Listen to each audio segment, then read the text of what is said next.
Hi, my name is Wael, and I'm a postdoctoral researcher at the SETI Institute working on the Allen Telescope Array, or the ATA in short. The main science driver of the instrument is SETI, or the search for extraterrestrial intelligence, but also the study of pulsars and FRBs. So in my lightning talk, I will present the refurbishment of the instrument along with the current and future capabilities and the recent science discoveries that has been done recently with it. So refurbishing an instrument requires a team of multiple dedicated people. So here is a list of our full-time staff members who keep the instrument up and running and our collaborators and consultants. Our efforts have also been supported by the generous donation of Franklin Antonio that led to the upgrade of the instrument feed system and the operation of the site. Now, where is the ATA? So the Allen Telescope Array is located at the Hat Creek Radio Observatory, just east of the Lassen National Park in Northern California. And this is a satellite view here on the right. Is a satellite view of the site, and you can see that the dishes of the ATA. The green building is where I am currently speaking right now, which also hosts the control room and the signal processing room, along with other offices. The exciting news is that as of June 2021, we reach a really big milestone where half of the array is now actually operational with working feeds. So briefly, the ATA is a 42-element interferometer, each 6.1 meter in diameter. And they are fully steerable. The array has a very flexible configuration in terms of signal processing, which I will discuss in a second.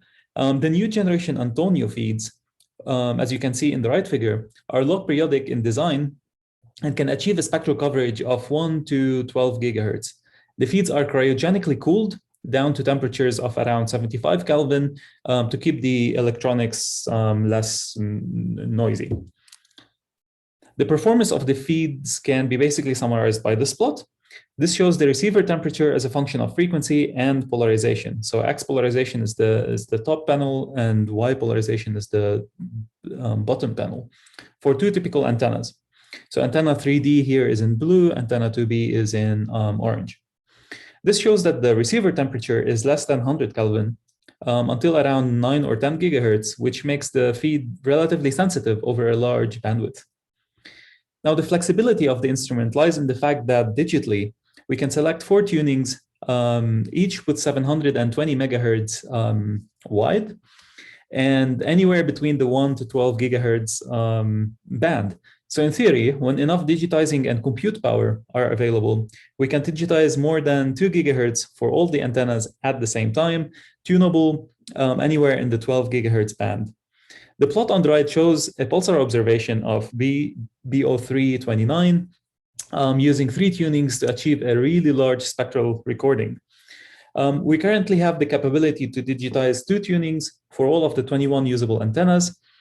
And we currently have an offline correlator and a beamformer that we are currently working towards porting into a real-time system. Now, the exciting news that is very relevant to this meeting is that for the very first time, the ATA has detected a burst from a repeating FRB. This was an amazing milestone because it has finally proven that our efforts, or the efforts that has been put into refurbishing the instrument, has finally fruited.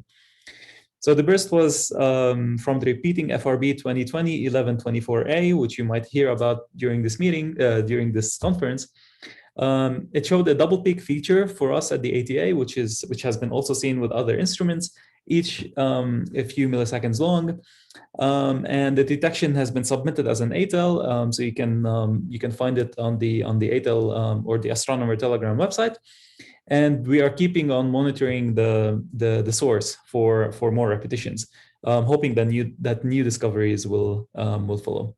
Thank you.